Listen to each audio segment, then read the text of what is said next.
So let's now we continue idiomatic expression using the base for darah, in English blood. Okay, there are three expressions that we mostly use in our daily speaking in Bahasa Indonesia. Berdarah biru.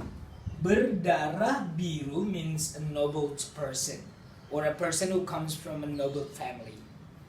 Okay, berdarah panas means easy to get angry, a person who is easy to get angry.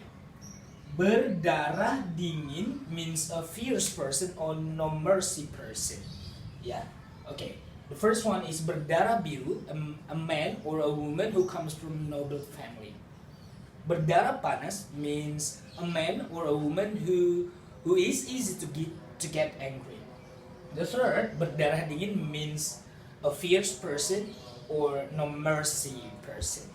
So thank you so much for your attention. I do hope these idiomatic expressions will be helpful for you to add your vocabulary. Thank you.